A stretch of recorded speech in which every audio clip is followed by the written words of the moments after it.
final site visit for 2021, where we'll be meeting the team from Banksia Gardens. So we might kick off now. I'd like to start with an acknowledgement of country. So my name is Simone Clancy. I'm the co-chair of the Melbourne Women's Fund Grants Committee, and I invite you to join me for this acknowledgement of country. So Melbourne Women's Fund sincerely acknowledges Aboriginal and Torres Strait Islander peoples as First Australians and traditional custodians of country. We recognise and value their continuous connections to land, sea and community. We pay our respects to elders past and present and extend that respect to all Aboriginal and Torres Strait Islander peoples.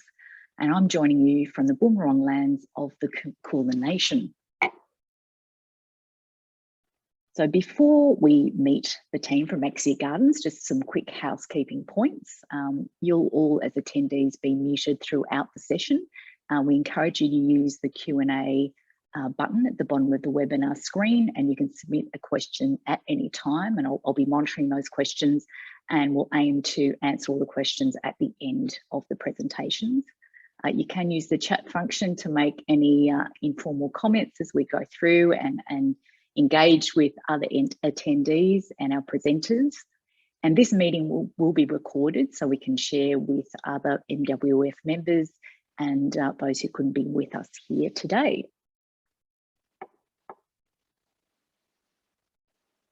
So we're really fortunate to have this opportunity to gain greater insights into our finalist works and projects as part of these site visits.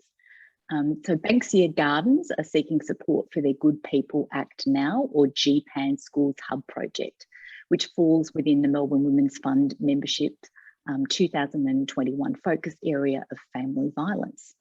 So this project aims to increase knowledge about gender equality as a means of preventing family violence and violence against women.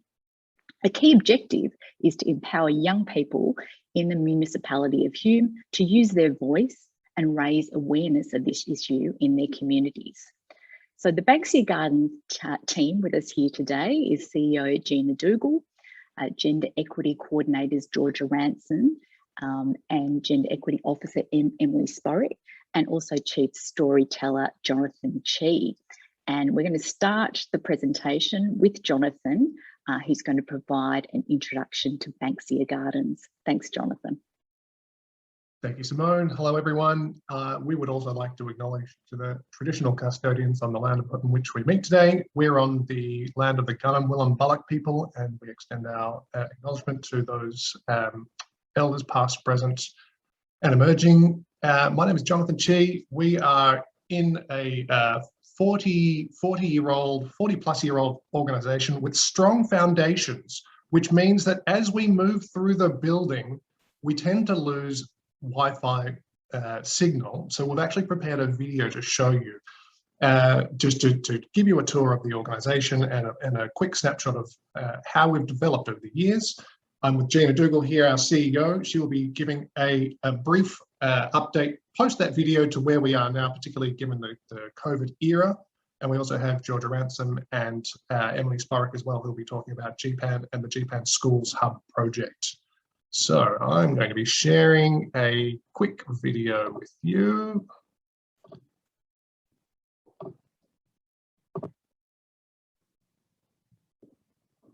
My name's Gina Dougal and I'm the CEO at Banksia Gardens Community Services. So I started here in 2001. I had returned from 7 years living in Alice Springs, so it was certainly a different experience coming to work in Broadmeadows. The centre was quite different back in those days, and over those 19 years that I've been with Banksia, we've seen some key milestones. Banksia Gardens, even in those days, represented very different clusters of people, and so it was really a process of getting to know one another, developing relationships, building trust. So everything that we did really depended on the development of those emotional and social aspects. Hi, I'm Jono. Welcome to Banksia Gardens. I'm going to take you on a quick tour of the facilities and show you some of the historical places of interest. So in 1975, the Banksia Gardens public housing estate was opened. And in 1979, this was the original site for the Banksia Gardens Community Centre. So from this location, they ran cooking classes, they had women's groups, they had after-school programs. And the interesting thing was that this was all community-driven. The benefits of community engagement is that in Banksia, even when it was a small flat, it did provide a vehicle for that engagement and connectedness. In 1993, Banksia Gardens Community Centre was built here in Piersdale Parade in Broadmeadows. In 2001, Gina Dougal was appointed the Community Centre Coordinator.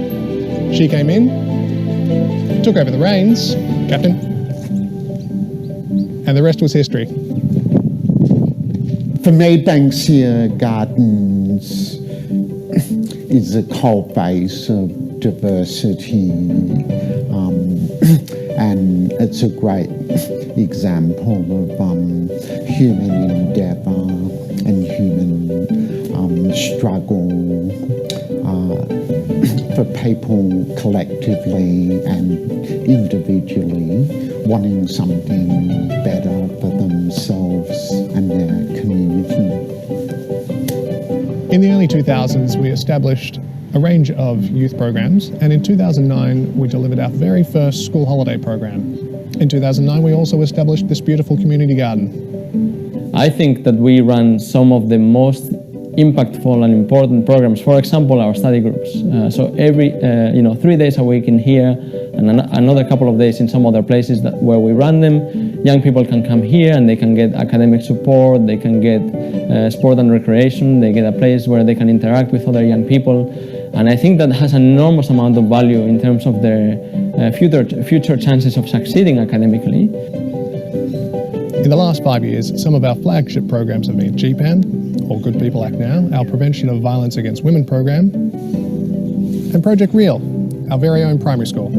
My name's Fraser McKinley. I am one of the teachers at Project Real, which is a re-engagement program which stands for re-engagement in education and learning.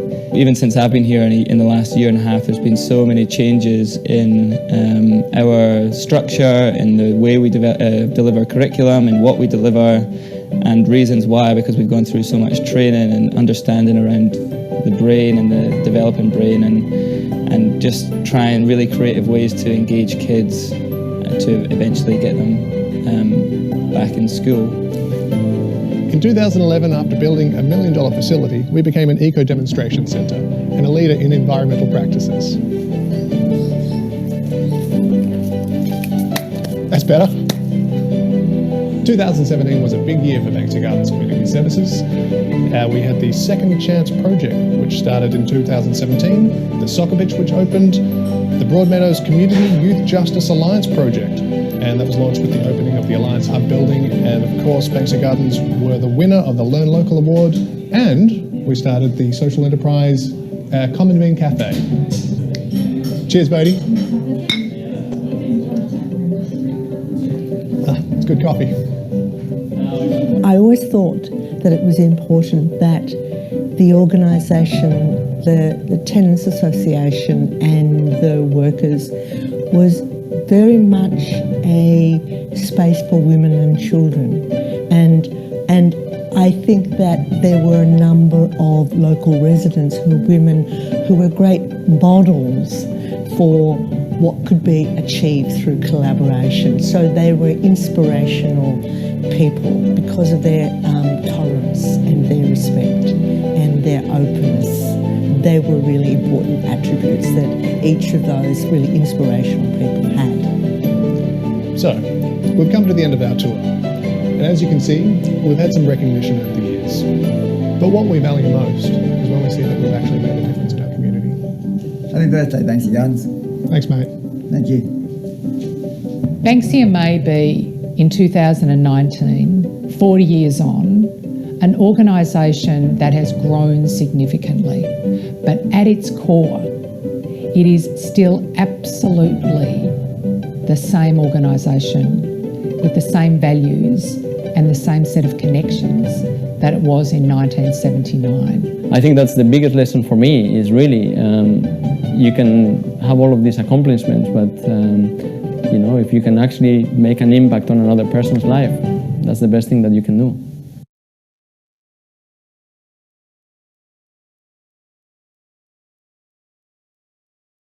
My name's Gina Dougal and I'm the very proud CEO, and next year it'll be 20 years that I will have been here. So we're joining you from Broadmeadows. That video was made for our 40th anniversary and we're really proud to share it with you. It would have been fabulous to do one for today, but unfortunately I can tell you we tried to do that and our signal is not crash hot. However, if we were going to do a walk around today, the first thing we'd probably show you is what we started at the beginning of last year, which was a really big initiative with the food pantry. So we, you know, in the last couple of years too, we have literally put together thousands of food parcels for people that line up on a Tuesday and Thursday outside the centre.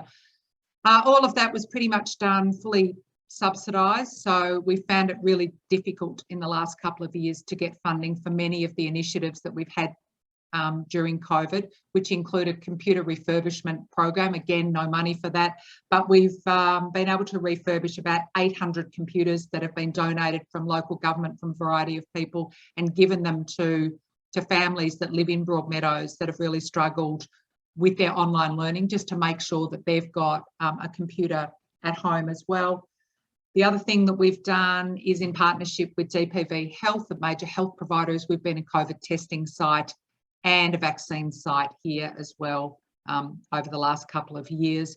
And we've also had our schools going. So we've had kids on site for most of that time. So about half our staff have been here as essential workers and many others have worked from home. And we've had to pivot really quickly onto the online learning spot.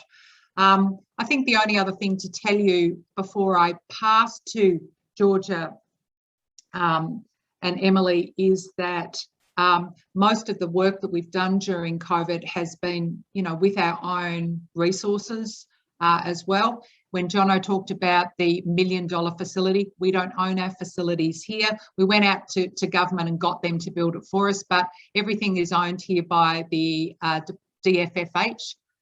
So we don't own any of the buildings. We've done a really good job as their custodians, if you like, and have really gone and value added to all the land that sits here in Broadmeadows. We sit on the public housing site and, you know, we have tried at every point to respond to the local needs of our community, which includes our GPAN project. So I will proudly hand over to Georgia and Emily so that they can actually tell you about, you know, what this initiative actually looks like, the GPAN Hubs in Schools project. Georgia, Emily, go for it. Thank you, Gina, and thank you, Jono. Hi, everyone. It's lovely to be here with you today, and we are so grateful for the opportunity to share more about our organisation, Banksia Gardens, and the Good Pep Like Now project as well. I'm Georgia, the Gender Equity Coordinator here, and I facilitate the GPAN project as part of my role. And I'm joined today by my colleague, Emily. We haven't seen each other in person in 3 months, so this is a really exciting day. It is. Hey, everyone. We wish so much you could be on site with us today and see our beautiful home at Banksia. It's very busy today, food parcels back, schools in play, and it's so nice being able to see people back on site. As Georgia said, I'm Emily and I'm the Gender Equity Officer at Banksia, and I help facilitate the GPAN project. I myself are a GPAN project alumni, and I completed the training in 2018 as a volunteer, had some fantastic personal and professional development opportunities while I was finishing up my Masters of International Development and Gender at the University of Melbourne. And I know that all sounds great, but what the biggest thing that this project gave to me was friendships and networks. I'd only been in Melbourne for a year when I started the program, and those friendships have really helped make Melbourne to be more of a home for me. So I'm still here. I'm going to be involved as long as I can, and I'm the biggest advocate for this incredible program. I'm also a caseworker on the Youth Justice program that you saw in the intro video, and in that role I see firsthand the impacts of family violence on young people in Hume and also the extent of it. And I find having one foot in the response sector and one foot in the prevention sector really helps to inform my practice and keep me fired up. So today, Georgia and I are going to handle from one to the other, give you a bit of an overview of the GPAN project, the context in which we're working, and then talk a bit about the GPAN Hub program, which is an extension of our fantastic project. But before we begin, as is a GPAN tradition, before every meeting and workshop, we always light a candle to remind us of our purpose and to remember the victims and survivors of family violence. If this match is going to want to light. And we invite anyone here who has access to light a candle, and also just to take this as a moment for reflection and hold victims and survivors in our thoughts throughout the rest of our presentation. And over to you, Georgia. Thanks, Em. Thank you, Emily.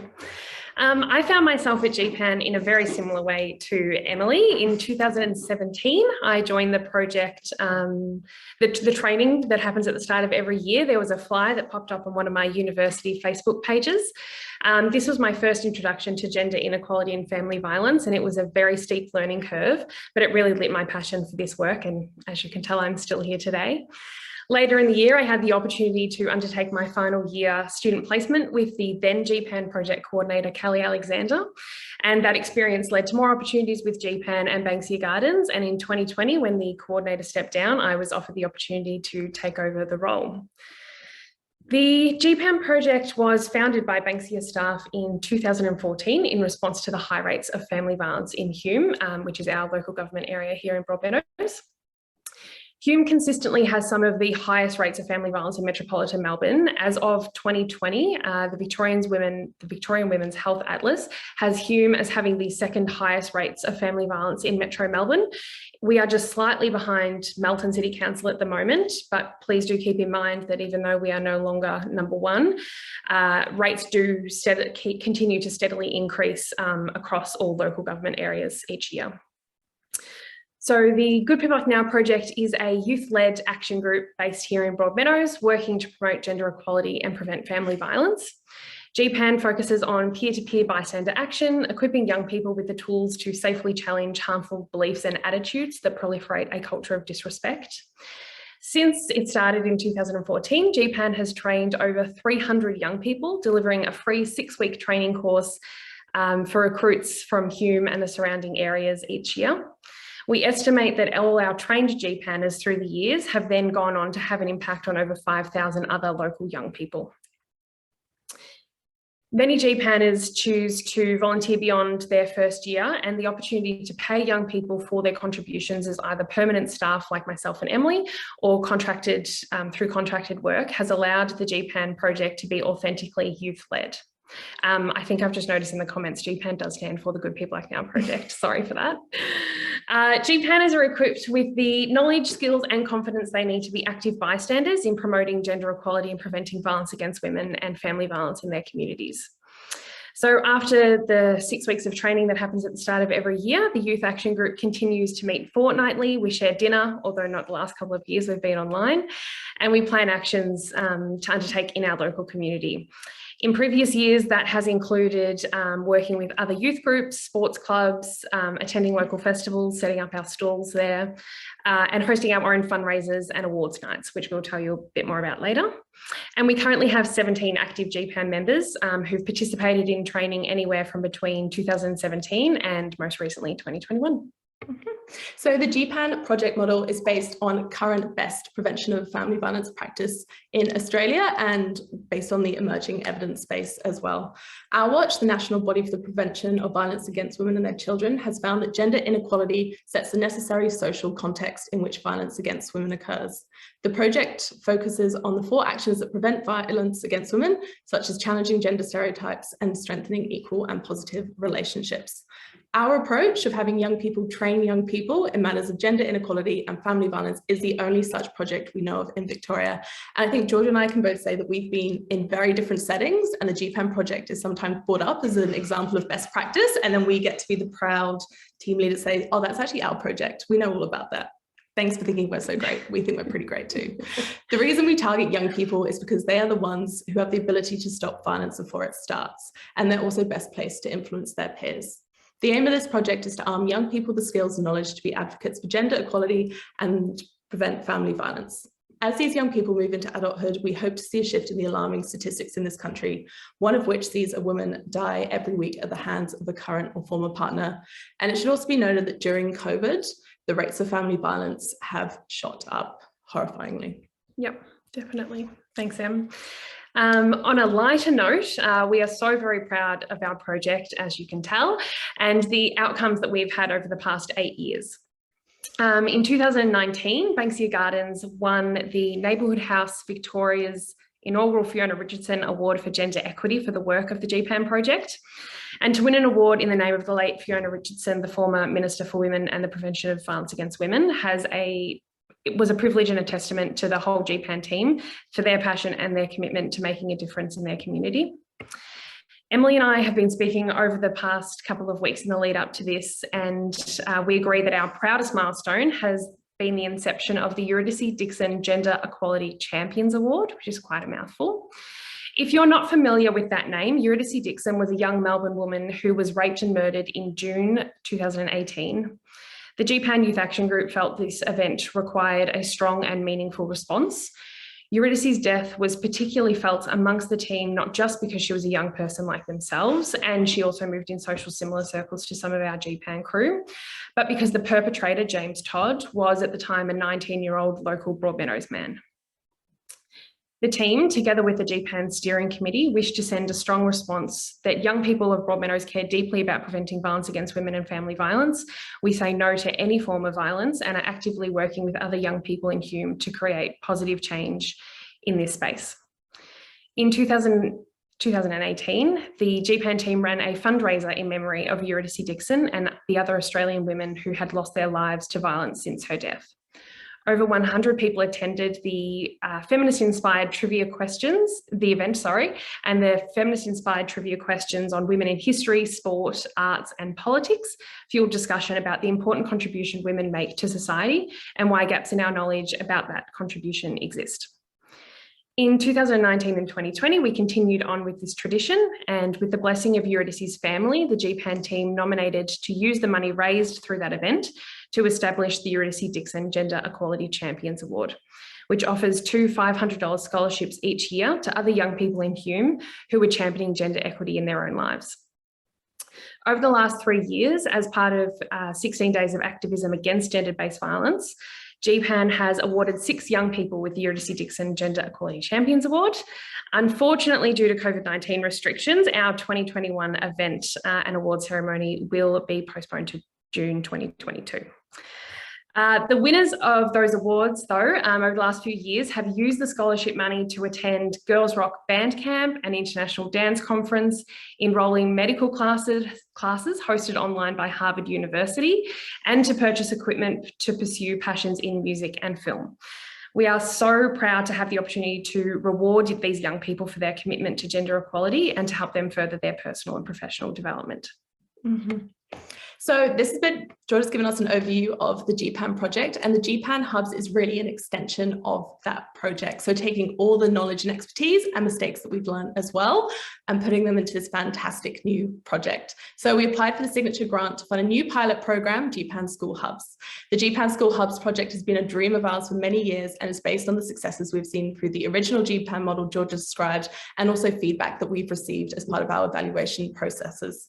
The project is for students aged 15 to 18 from multicultural backgrounds enrolled in years 9 to 12 in local secondary schools in Broadmeadows and neighbouring suburbs. GPAN will partner with schools to recruit 10 to 15 students to become GPAN ambassadors. They'll also get some fun merch as well, which was also designed by our GPAN Youth Advisory Group. The ambassadors will receive training over 6 weeks on topics such as introduction to family violence, violence against women and gender inequality, gender stereotypes, respectful relationships, being an active bystander, and how to influence peers and deal with backlash, not backwash. The GPAN ambassadors, I was going so well. The GPAN ambassadors, GPAN school hubs officers and teachers then work together to conduct gender equality audits of their school and plan actions to raise awareness and create positive change as part of a whole of school approach.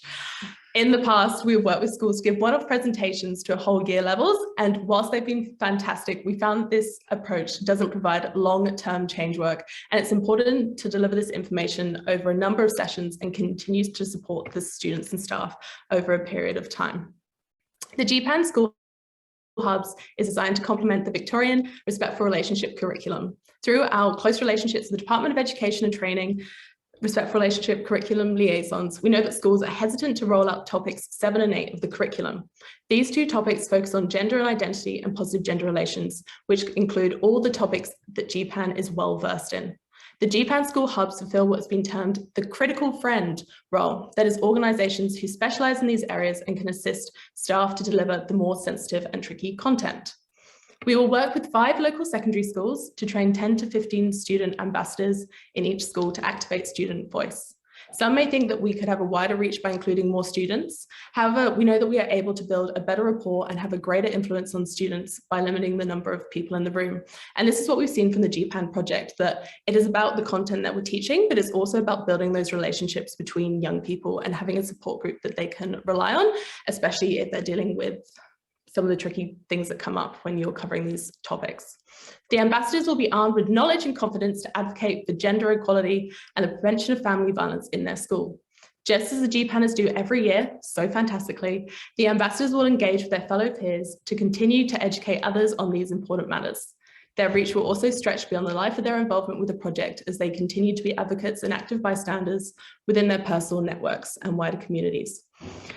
We found that many young people are drawn to this program through their personal experiences with family violence, either in their own homes or the homes of their friends. Unfortunately, it is very common for young people to have had personal encounters with sexism and abuse in other forms. So by being part of the GPAN project, it will provide them with language and frameworks that they can understand their experiences and come together with other young people. Young people are the driving force behind many social justice issues. If you think about the schools for climate marches, and we are aiming to help channel their passion into productivity to create real change in their schools and the wider community. Historically, girls and women have been more likely to engage in these conversations, as for too long, family violence and gender inequality have been incorrectly seen as women's issues. However, in recent years, there has been a real shift, and we are starting to see more boys and men participate in these conversations, and GPAN has a real commitment to involving boys in our projects as well.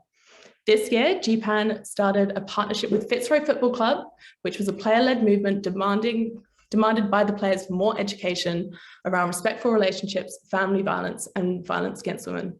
There are 300 players currently at Fitzroy Football Club, and more than 2/3 of these are men.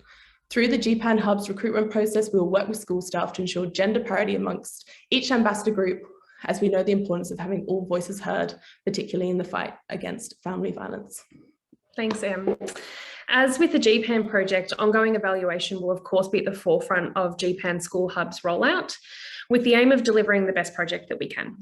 We are blessed to work with Dr. Eric Dommers, a research and evaluation specialist here at Banksia Gardens, and also recently a group of international university students from the USA, whose role is to assist us in continuing best practice and ongoing evaluation. Success for this project to us will look like a shift, a shift in attitude toward gender inequality, increased knowledge and increased confidence to undertake bystander action by students and staff at the schools that we work with. We would be remiss not to mention and thank the organisations that have helped us to get where we are. We are directly supported by DPV Health, Women's Health in the North, Hume City Council, Victoria Police, Berry Street, Northern Community Legal Centre and the Department of Education and Training, which really shows how we are best placed to deliver this program. And the final words that I would like to say is that we have so many tangible positive outcomes that we've seen from this project. But I think for me personally, it's really seeing the confidence of young people grow through these programs that we've offered, and to see the connections that they have with each other and how they become such staunch advocates further down the line. So thank you so much for your time today, and we'd be glad to take any questions. Thank you. Thank you.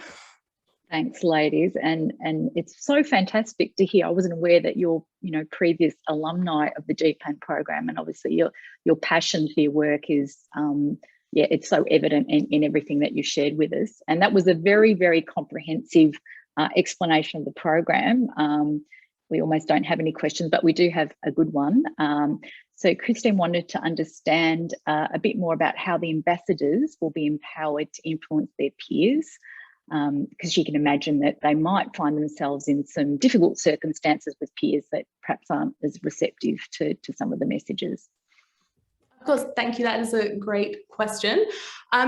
The way that the program will work is we will have the training sessions with the young people to ensure that they're confident with the messages they're delivering. And then we support them to identify what projects they want to work on in the school. And as part of this, they'll be supported by, ourselves and the wellbeing teams. We're not going to be sending them out by themselves. That would be quite dangerous, and that would be an unsafe practice for us to be putting in place. And we also really support debriefing as well after any events that we do. So when we've gone into schools before and done, kind of trivia sessions during lunchtime, we always debrief with any volunteers that are with us as well, just to make sure that everyone's going okay. And also to it also can work as learning moments as well, being like, this didn't work, why didn't this work, how do we need to shift our practice as well. So the young people will be very much supported by us, and we normally have a messaging, like a WhatsApp group as well, so people can stay connected as well. Yeah, definitely. So after that 6 weeks of training, the GPAN hub officers will continue to go into the school and connect with those students and help them through this journey. One of our favourite GPAN traditions is to do what we call a GPAN circle at the start of any meeting, which is where when we've got our gender lens on and we're seeing those inequalities or equalities, we can have positive stories in a GPAN circle too. We bring those to the group and we share, was there bystander action? Was there not, and we wish we had it, and we workshop ideas on, if we come up against that again, what we can do next.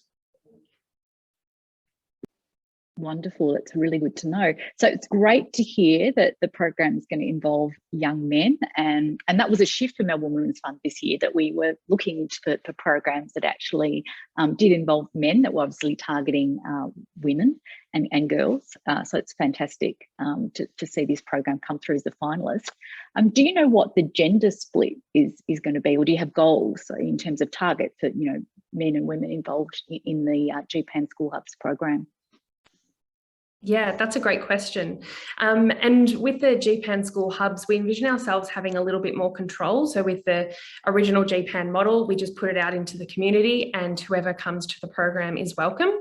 But with the GPAN School Hubs, we will work with the wellbeing team and the other staff at the school to do it in two forms. We want the teachers to nominate students. So in that way, we have more control, and we will absolutely be emphasising gender parity within these groups. And we will also, of course, take any students who have a really keen interest in this topic.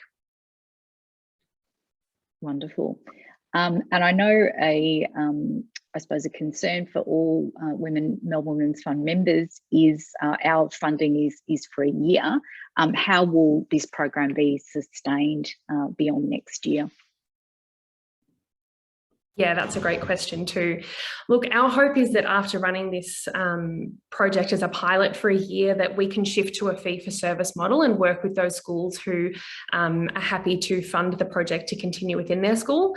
We do know, however, that schools have so many competing demands. They're very busy and they don't have as much funds as we all wish that they did.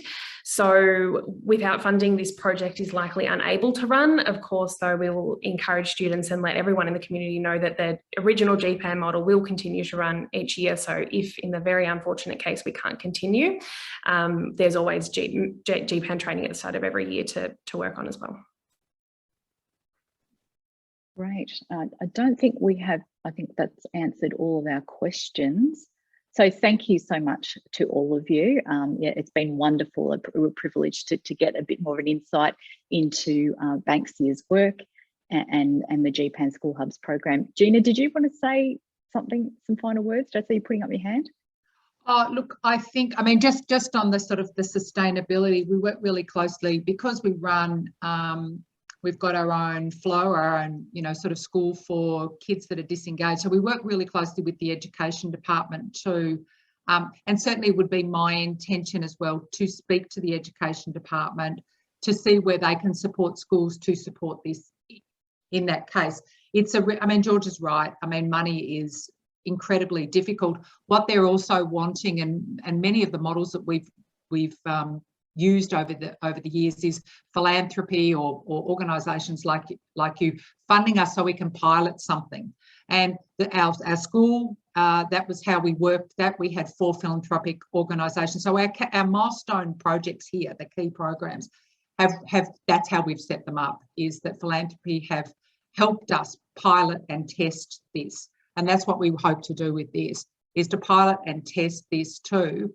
And, you know, also to sell it to the education department is something that we could perhaps take to the state if it's successful. That's what we've done with the school. That's what we've done with sort of other pieces of work. So we're pretty good at kind of selling that, but we actually need, you know, we need that support and funds to pilot and test it as well. So education, you know, government won't do that for us. So you know, that's the piece, and we'll certainly work really hard to make sure that it continues, because I know that the younger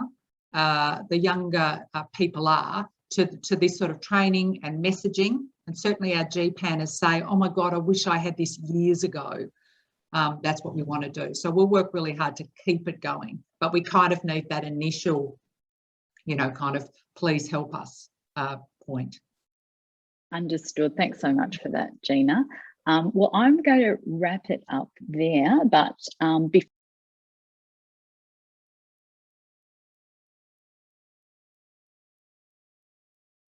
You've popped yourself on mute, Simone. Sorry, we can't hear you anymore. Oh, I'm sorry.